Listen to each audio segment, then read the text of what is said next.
እናንተ ፈተና መጣብን ትላላችሁ፣ ሰይጣን ተጫወተብኝ ትላላችሁ። ቆይ ግን ሰይጣን እናንተ እንደዚህ ያልፈተናችሁ?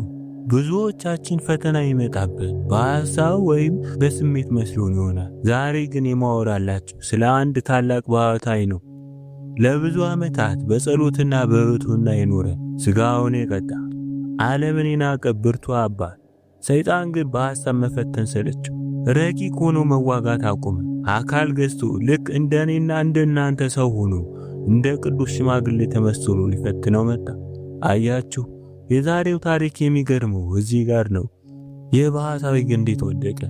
እግዚአብሔርስ እንዴት ካደ? እስከ መጨረሻው አብራችሁን ቆዩ። እጅግ ሰፊ በሆነው በሲያት ምድረ በዳ በሚገኘው የሐቢብ ዋሻ ውስጥ የሚኖር አንድ ባህታዊ መነኩሴ ነበር። ለክርስቶስ ክብር ሲል ብቻ ከሰሊን የተዘጋጀ ልብስ በመልበስ ራሱን አዋርዶ ሁሉንም ዓለማዊ ተድላና ደስታ ንቁ ይተው ነበር። የቀኑን ሐሩርና የሌሊቱን ቁር ታግሶ ጊዜውን ሁሉ በጸሎት ያሳልፋል። ለቁመተ ሥጋ ብቻ የምትበቃ ጥቂት ምግብ በመቅመስ በየተወሰኑ ቀናት ውስጥ አንድ ጊዜ ብቻ ይበላ ነበር። ሰዓቱንም ጨረቃን በማየት ይቆጥር ነበር። እግዚአብሔርም በዚህ መነኩሴ ንጹሕ ልብ ስለተማረከ ዘንባባና የወይራ ዛፍ በሚገኝበት የአትክልት ቦታ መራ። በእርሱ ፍላጎት መሰረት ከሚወድቁለት ፍሬዎች ይበላል። የዝናቡን ውሃ ደስ ብሎት ይጠጣል። ከደግነቱ የተነሳ የዱር አራዊት ሁሉም ወደዱ፣ ባልንጀሮቹም ሆኑ። የጸሎቱ ሰዓት ሲደርስ በመስቀል ምልክት ያማትባል። አራዊቱም ወዲያውኑ በሰላም ትተውት ይሄዳሉ። አራዊቱ የእግዚአብሔር ሰው መሆኑን ያውቁ ነበር። እጅግ አስከፊ ድርቅ በተከሰተበት ዓመት በዛ ጫካ ውስጥ የሚኖሩ ሁሉም እንስሳት በባቱ ዙሪያ በአንድነት ተሰብስበው ዝናብ ይዘንብ ዘንድ ቅዱሱን እንዲጸልይ ጮኹ። ዝናቡም ዘነበ። እንደዚሁም ከአራዊቱ መካከል የታመመ ቢኖር በረከቱና ቡራኪውን ለመጠየቅ ይመጡ ነበር። ወዲያውም ይፈወሱ ነበር። ቅዱሱ ከአራዊቱ ጋር በሰላምና በአንድነት በዛ ምድረ በዳ ውስጥ ለ35 ዓመታት ያህል ኖረ። ጠላት ዲያብሎስ ግን ከእርሱ ሩቅ አልነበረም። ሰይጣን በቅዱሱ ትዕግስትና ከበረሃው አራዊት ጋር ስለነበረው ወዳጅነት ቀና። ለራሱም እንዲህ አለ፣ እንዲህ አይነት ደካማ ሰው እንዴት ኃያሉንና የብርሃንና የእሳት ጠላት የሆነውን እኔን ሊያሸንፈኝ ይችላል? እኔ እንዲያምነኝ ማድረግ አለብኝ። ወዲያውኑ ረጅም ፂም ባለው መላጣና ከጥጉር የተሰራ ቀሚስ በለበሰ አረጋዊ መነኩሴ አምሳል ሆኖ ወደ ቅዱሱ መጣ። በእጁ በያዘው ምርኩስ እየተደገፈ ቀስ ብሎ ከአንዱ ዋሻ ወደ ሌላኛው ዋሻ ይዘዋወራል። ለመጸለይ ግን አይቆም። ቅዱሱ በጸሎትና በስግደት የኖረ ይመስል ይህን አረጋዊ ባህታዊ ከሩቅ ሲያዩ ተገረመ። ቅዱሱ ወደ እርሱ ሲጠጋ ሰይጣን በእርጅና ምክንያት አይኖቹን የደከመ አስመሰለ። ስለዚህም ቅዱሱን እንዳላየው አስመሰለ። ከእርጅናው የተነሳ አንድም ቃል እንኳን ከቅዱሱ ጋር መነጋገር የማይቻለው አስመሰለ። በዛች ሌሊት አብረው አደሩ። በማንኛውም ጊዜ ቅዱሱ በጸሎቱ የኢየሱስ ክርስቶስን ሲጠራ አረጋዊው መነኩሴ ከእርሱ ይሰወርና ይጠፋ ነበር። ቅዱሱ ግን ከእርሱ የሚሰወርበት ምክንያት ይህን አረጋዊ ማየት ስለማይገባው እግዚአብሔር የሚሰውርበት ይመስለው ነበር። ሁል ጊዜ ቅዱሱ ይናገራል፣ አረጋዊ መነኩሴ ግን መልስ አይሰጥም ነበር። በዚህ ሁኔታ ለ3 ቀናት አብረው ቆዩ። በአራተኛው ቀን አረጋዊ መነኩሴ ቅዱሱን በበጎ ሥራ እግዚአብሔር የምታስደስት ቅዱሱ ልጄ ከኔ ምንድነው የምትፈልገው? ዓለም ከተፈጠረ ጊዜ ጀምሮ ለአንተ በቤቱ መኖሪያ አዘጋጅቶልሃልና አንተ የተባረክህ ነህ አለው። አራዊቱ ይህን አረጋዊ ሰው ሲያዩ ሁሉም ፈርተው ሸሹ። ቅዱሱም አራዊት የሸሹበትን ምክንያት ስላላወቀ ተደነቀ። አረጋዊው ቅዱሱን ስሙ ማን እንደሚባል፣ በበረሃ ምን ያህል ዘመን እንደኖረ፣ ምን እንደሚበላ፣ ምን እንደሚጠጣና ምን እንደሚለብስ ጠየቀው። ከዚያም ቅዱሱን እንዲህ አለው፣ ልጄ አንተን እግዚአብሔር መርጦሃል። እኔም ታሪክን አጋራ ዘንድ አሁን ስለራስህ ንገረኝ። ቅዱሱም እንዲህ በማለት ስለራሱ መናገር ጀመረ። አባ እስክንድርያ ውስጥ ዳምሲስ በምትባል ሰፈር ተወለድኩ። ስሜ ሙሳ ይባላል። 13 ዓመት ሲሞላኝ ወደ ሲያት ምድረ በዳ ሄድኩ። በዚያም ከአንድ መነኩሴ ጋር በአንዲት ትንሽ ባወት ውስጥ አብሬ ኖርኩ። ውብ የሆነውን የምንኩስና ትውፊትና ባህል አስተማረኝ። ልክ በ20 ዓመቴ ስለዚህ ቁሳዊ ዓለም ማሰብ አቁሜ በታላቅ ጉጉት ዘላለማዊ ሕይወት መመኘት ጀመርኩ። ወደ ዘላለማዊነት የሚወስደው መንገድ የሚደርሰው በጸሎት በጾምና ጌታችን በመውደድ የእርሱን ትእዛዛት በመፈጸም ብቻ እንደሆነ አወቅሁ። ስለዚህም ሰላምን ፍለጋና በበረሃ ከክርስቶስ ጋር በብሕትውና ለመኖር የዓለም የሆነውን ሁሉንም ተው። ከዚያን ጊዜ ጀምሮ ከብዙ አያሌ ዓመታት በኋላ ያየው ሰው አንተን ብቻ ነው። አንተ ግን በሌላ ምድረ በዳ ነው የምትኖር።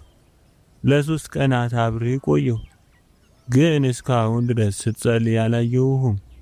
ከአንተ ትምህርት አገኝ ዘንድ በረከትን ቀበል ዘንድ እባክህ እንዴት መጸለይ እንዳለብኝ አስተምረኝ። አረጋዊውም እንዲህ በማለት በለመደው ተንኮል መለሰለት። ልጄ ወጣት እያለሁ ስፍር ቁጥር የሌለው ሀብትና ንብረት ነበረኝ።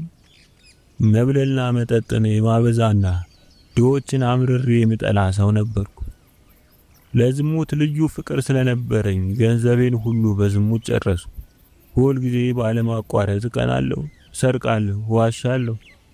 በሲኦል ያለው የማይጠፋ እሳትና ስቃይ እስክገነዘብ ድረስ በእነዚህ ኃላፊና ጠፊ ደስታዎች ሐሴትን እያደረግኩ አብዛኛውን ዘመኔን አባከንኩ። ከዛም ዘላለማዊ ሕይወትን ፍለጋ ሀብቴንና ንብረቴን ሁሉንም ሰብስቤ ለድሆች ሰጠሁ። ላለፉት 40 ዓመታት በዋርካ ውስጥ ነው የኖርኩ። እግዚአብሔር ኃጢአቴን ይቅር እንዳለኝ እርግጠኛ ነኝ። ምክንያቱም ከዚህ ዓለም በሞት የሚሄድበት ቀን እንደደረሰ ሲሰማኝ የሚጸልይልኝና ስጋዬን የሚቀብር አንድ ሰው እንዲልክልኝ እግዚአብሔርን ጠየቅኩ። ክርስቲያኑ ስላላደግኩ እንዴት መጸለይ እንዳለብኝ አላቅም። የክርስቲያኖችን ስርዓትና ምስጢራትን አላቅም። ግን ሁሉንም ገንዘብ ለድሆች ስለሰጠው እግዚአብሔር በእኔ እንደተደሰተና ቸርነትም እንዲደረግልኝ ይሰማኝ ነበር። አሁን የምኖረው እስክንድርያ አጠገብ ባርካ ውስጥ ከሚገኙት ከ5 ከተሞች መካከል በሆነችው በጣውና ነው። እግዚአብሔር ያንተን ታሪክና የምትኖርበትን ቦታ ገለጠልኝ። እኔም አንተን ፈልጌ መጣሁ። አሁን ለመሞት 40 ቀናት ብቻ ይቀሩኛል። እግዚአብሔርም የሚቀበርበት ቦታ አሳይቶኛል። ልጄ ተነሳና ተከተለኝ። ቅዱሱም የጽድቅ ጠላቷ የዲያብሎስ ማታለያ መሆኑን ባለማወቅ በሙሉ ልቧ አምኖ ተከትሎት ከባቱ ወጣ። በመጓዝ ላይ ያሉ ቤተ መንግስት የሚመስል አንድ ባለ ግርማ ሞገስ ቦታ ተመለከቱ። ይህን ቦታ አረጋዊው ቀስ ብሎ ሲጠጋው ቅዱሱም በቅርበት ከኋላው ተከተለው። ቤተ መንግስት የሚመስለው ግቢ በሚያማምሩ እና ውብ በሆኑ የአትክልት ቦታዎች የተከበበ ሲሆን ውበቱም እጅግ አስገራሚ ነበር። አረጋዊው ቅዱሱን ገንዘቤን ከዚህ ነው የተቀበረ፣ አንተም ብዙ በረከትና ውርስን ታገኝ ዘንድ ስጋዬንም ከዚህ ቦታ መቅበር አለብህ። ከጊዜ በኋላ እኔን የሚመስል ሌላ አረጋዊ አንተንም ስጋ ከኔ ጎን ይቀብረዋል። ከ10 ቀናት በኋላ ሞታለሁ።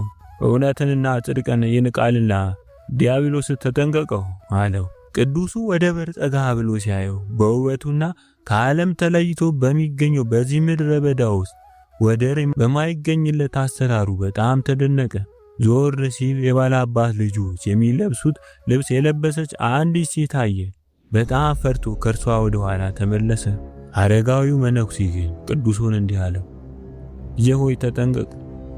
ወደዚህ ለምን እንዳመጣሁ እና ከርሷ አንተ ምን እንደምታገኝ ነግርሃለሁና በደንብ አድርገህ አድምጠኝ። ከልብህ የማትሰማኝና ቃሌን የምታቃልል ከሆነ በአንተ ላይ ታላቅ መከራ ይመጣብሃል። የምድረ በዳው የቀን ሐሩሩን የሌሊት ቁር የምትችልበት ትዕግስቱም አይኖርህም። የቤተ መንግስት የሚመስል ቤት በቀደምት አባቶቼ የተገነባና እኔም ከልጅነቴ ጀምሮ ያደኩበት ነው። አስቀድሜ እንደነገርኩ የቁሳዊ ዓለም ንቄና ትቼ በምድረ በዳ በብሕትውና ሕይወት ለመኖር እስከወሰንኩባት ቀን ድረስ በወጣትነቴ ዘመኔ በቃኝ ማለት ስግብግብና በገንዘቤ ቸርነት የማላደርግ ነበር። ሆኖም ግን ይህን ውሳኔ ከመወሰኔ በፊት ሚስቴ ልጅ ወለደችና የአንተ ልጅ ናት ተንከባከባት አለችኝ።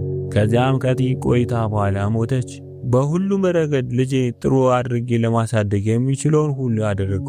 አሁን እንደምታያት ልጄ በጣም ውብና ቆንጆ ሆናለች። ግን ካንተ በስተቀር ሊስማማት የሚችል ባል ላገኝላት አልቻልኩም። የእኛን አባቶች አብርሃምን፣ ይስሐቅንና ያዕቆብን ብንመለከት ጋብቻ ከእግዚአብሔር የተሰጠ በረከት እንጂ ኃጢአት አለመሆኑን እንማራለን። ስለዚህ እንዳታሳዝነኝ አስብበት። ቅዱሱ ግን እንዲህ አይነቱን ነገር እንዴት ልፈጽመው ነው? ነፍሴ ሆይ ወዮልሽ አለ። ቅዱሱ ባህታዊ አባ ሙሳ አረጋዊ የሚሞትበት ቀን እየደረሰ መሆኑን ሲያይ አንተ ከዚህ ዓለም በሞት በምትሄድበት በእረፍት ቀን ለእኔ የምትሰጠኝ ምንድን ነው?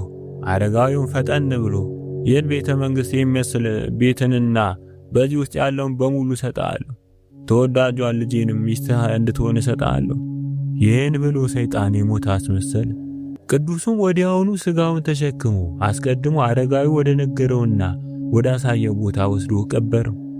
ይህን ካደረገ በኋላ ቅዱሱ ወደዚያ የሚያምር ግቢ ሊገባ ሞከረ።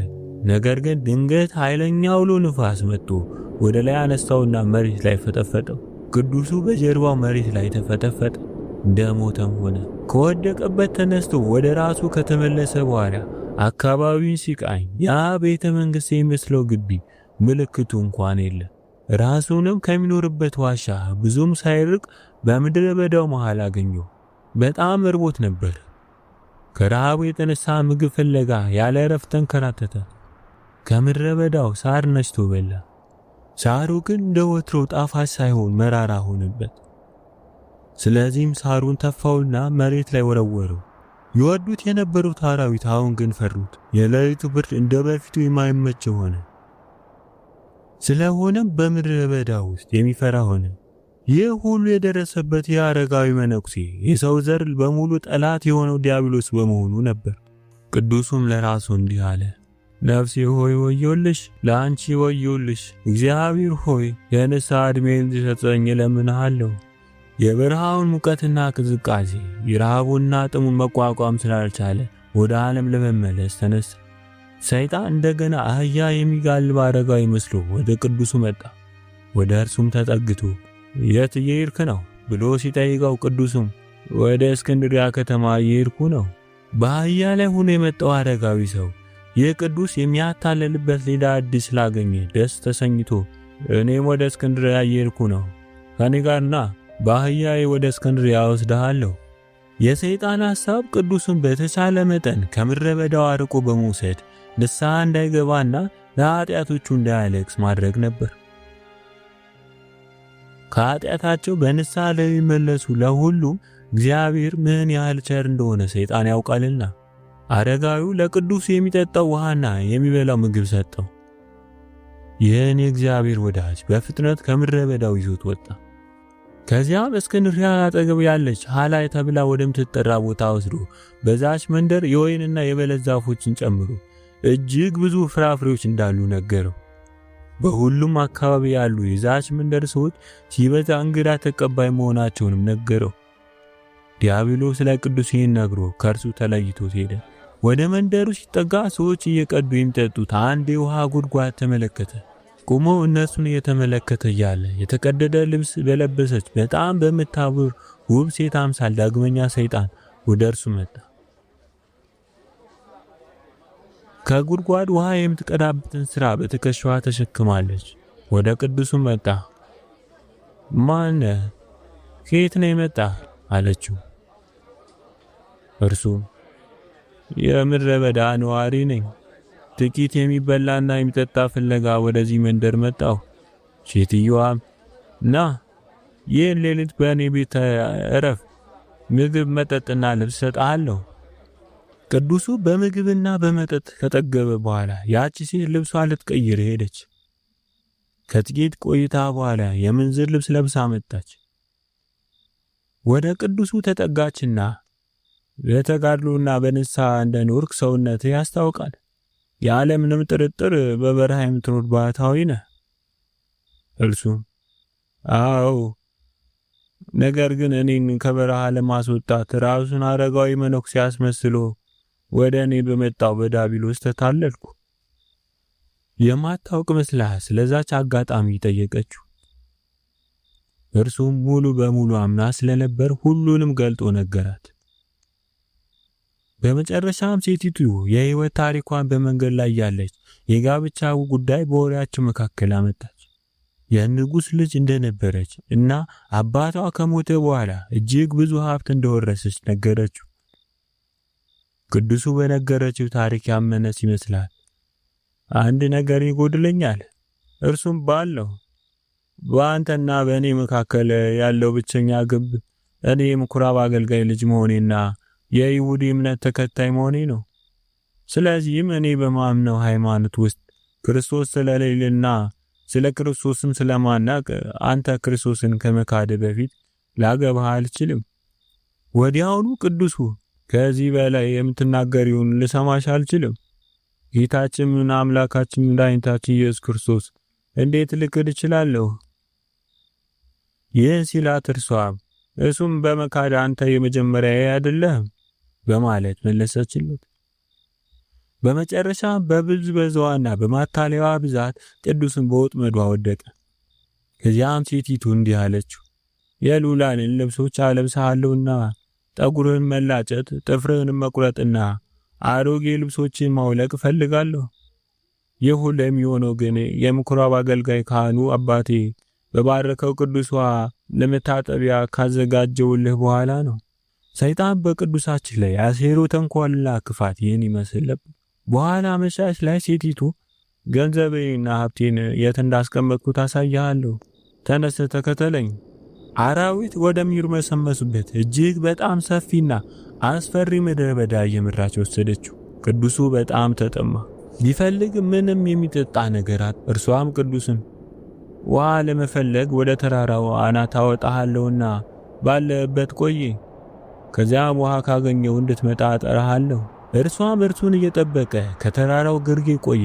ከተራራው አናት ላይ በደረሰች ጊዜ ድምጿን ከፍ አድርጋ እንዲህ እያለች ጮኸች፣ ለብዙ ዓመታት በምድረ በዳ የተጋደልክና መከራ የተቀበልክ አንተ ደካማና ረዳት አልባ ቅዱስ ሆይ ወደዚህ ና።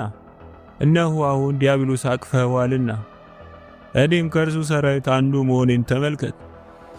የሰውን ዘር ሁሉ የሚያሸንፈው አባቴን ዲያብሎስ ለማምለክ አንተን የክርስቶስን ካድክ።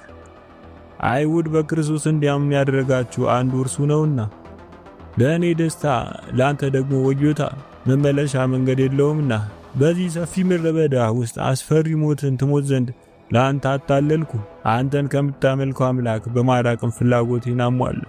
ይህን ተናግራ ከዛ ቦታ ጠፋች። የሚሄድበትን መንገድ ፍለጋ ወይም የሚበላውን ወይም የሚጠጣውን ወይም የሚለብሰውን ፍለጋ ዙሪያ ገባውን አማተረ፣ ግን ምንም ሊያገኝ አልቻለም። ስለሆነም ፍርሃትና ጭንቀት ነገሰበት። በክፉ መንፈስ በሰይጣን በእርሱ ላይ ስለደረሱት ፈተናዎች አሰበ። ወደ ህሊናው ከተመለሰ በኋላ እጅግ በጣም አዝኖ ራሱን እንዲህ ያለ ረገመ፣ ነፍሴ ሆይ ወደ ጥፋትና ወደ ሲኦል በሚወስደው መንገድ ለመጓዝ ወደ ጽድቅና ዘላለማዊ ሕይወት በሚወስደው መንገድ ትተሻልና ላንቺ ወዮልሽ። በሰማይ ሀብት ፈንታ በዚህ ዓለም ኃላፊና ጠፊ ደስታ ተይዘሽ ወድቀሻልና ላንቺ ወዮልሽ። ምን ያህል ሰማያዊ ድልብ እንዳጣሽ አስቢ። የመድኃኒትሽንና እይታሽን ስም ክደሻልና ነፍሴ ሆይ ወዮልሽ። የሚጎዳሽንና የሚጠቅምሽን ለይተሽ ታውቂ ዘንድ ቃሉን ሰጥቶ ማመዛዘን ከሚችል አስተዋይ ልቦና ጋር እንደተፈጠርሽ እና እንደባረከሽ ረሳሽ። ስጋዊ ፍላጎቶችን ለማሟላት ስል የአምላኬን ትእዛዝ አፈረስኩ። የእግዚአብሔር መንግሥት ቸል በማለት ኃላፊና ጠፊ በሆነ ከንቱ ምድራዊ ክብር ለወጠሻልና ነፍሴ ሆይ ወዮልሽ። መራራ ለቅሶን አለቀሰ። ልክ እንደ ጻድቁ ኢዮብም ያችን የተወለድኩባትን ቀን ትጥፋ፣ ያችን ወንድ ልጅ ነው ያሉባት ሌሊት፣ ያቺም ሌሊት ጨለማ ይምጣባት፣ በዓመቱ ቀኖች መካከል አትኑር፣ በወሮች ቀኖች ውስጥ ገብታ አትቆጠር፣ ለዚያም ሌሊት ጭንቅ ይሁን፣ እልልታ ወይም ደስታ ይግባባት እያለ የተወለደባትን ቀን ረገመ። ከነበርኩበት የጽድቅ መንገድ እንድወጣ ያደረገኝን ያን አረጋዊ ሰው ለምን ምክሩን ሰማው? እርሱም መከተልን ለመረጥኩ። ቤተ መንግሥት በሚመስለው ግቢ በዛ ውስጥ በምትኖር ሴት ምድራዊ ደስታ አግኝተሻልና ነፍሴ ሆይ ወዮልሽ። ከትክክለኛው መንገድ በመውጣት በዲያብሎስ ወታደር ተንኮልና ማታለያ ተሰናክያለሁና ለኔ ወዮልኝ። ነፍሴ ሆይ ወዮልሽ፣ ለአንቺ ወዮልሽ። እጆቹ ወደ ሰማይ ዘርግቶ ስቅስቅ ብሎ አለቀሰ። ከዚያም ራሱ ወደ መሬት ወርውሮ ትቢያ ላይ ተንከባለለ። በጽኑ ሐዘን ውስጥ ሆኖ ያለቀሰ እንዲህ ያለ ጸለየ። አምላኬ ኢየሱስ ክርስቶስ ሆይ ቸርነት አድርግልኝ። አምላኬ ኢየሱስ ክርስቶስ ሆይ ቸርነት አድርግልኝ። ሰውን ወዳጀ ልዑል አምላካችንም ከላይ ከሰማይ ወደ እርሱ ተመለከተ፣ እንባውንም ጸሎቱንም ሰማ። ኃጢአቱን ሲናዝዝና ቀሪ ሕይወቱን በንስሐ ውስጥ ለመኖር ያለውን የልቡ መሻት ሲገልጥ የቅዱሱን የንስሐ እንባ አየ። ጌታችንና አምላካችን መድኃኒታችን ኢየሱስ ክርስቶስ በንስሐ የሚመለሱትን ሁሉን በደስታ ይቀበላል። ስለሆነም እግዚአብሔር ቅዱሱን ሊያጽናና ከሰማይ መልአኩን ልኮ እንዲህ አለው። ከ3 ቀናት በኋላ ከሰማይ አባትና ከቅዱሳን ሁሉ ጋር አብረህ ትኖር ዘንድ ከዚህ ዓለም በሞት ትለያለህ።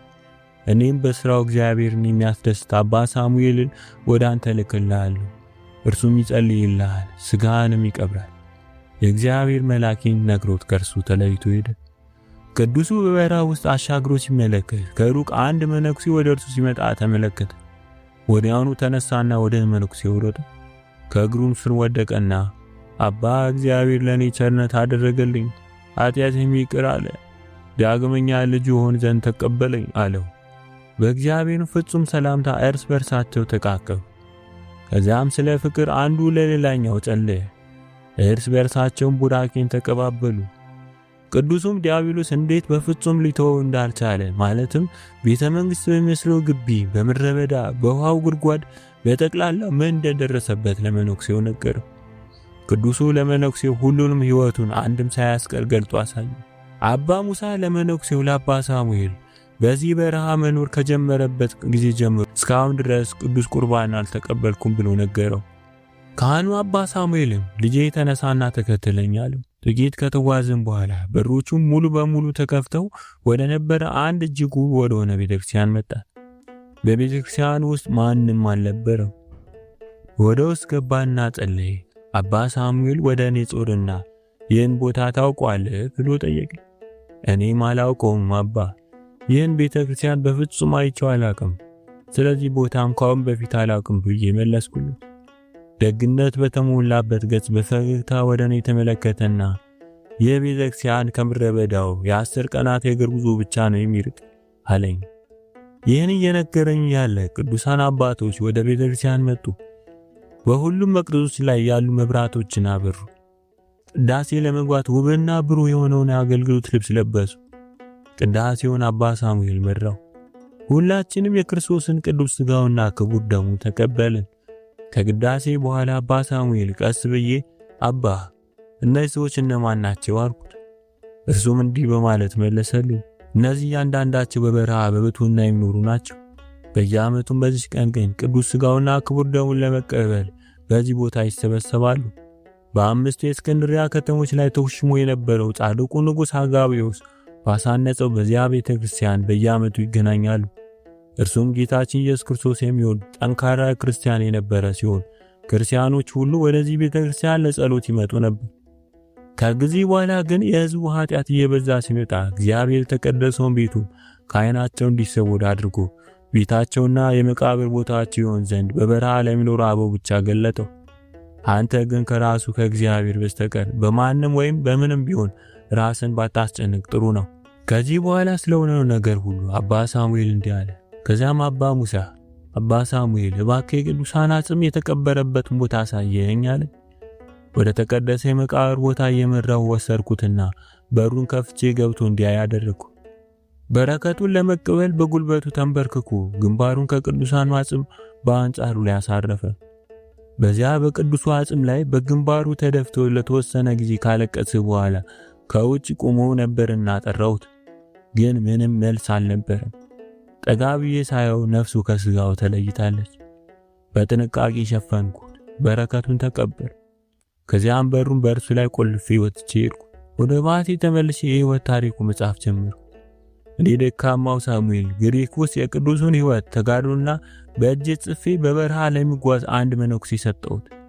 የሰይጣን ተንኮልና ሴራ እንዴት እንዳሰቃየውና እግዚአብሔር ግን እንዴት ቸርነቱ እንዳደረገለት በንስሐውና በእንባ በታገዘው ጸሎቱ ምክንያት እንዴት እንደወደደው ሕዝቡ ሁሉ ያውቁ ዘንድ ይህን የቅዱስን የሕይወት ታሪክ ወስዶ በእስክንድርያ ቅዱስ ማርቆስ ቤተክርስቲያን እንዲያደርስልኝ ነገርኩት። ለዘላለም ሲዘከር ይኖር ዘንድ በዚህ ቅዱስ የሕይወት ታሪክ ውስጥ አባ ሙሳ ቅዱስ ቁርባን የተቀበረበትን ቤተክርስቲያን ጠቅሼ ጻፍ። ምስጋና፣ ክብር፣ አምልኮና ውዳሴ ለአብ ለወልድና ለመንፈስ ቅዱስ ዛሬም ዘወትርም ለዘላለሙ ይሁን አሜን።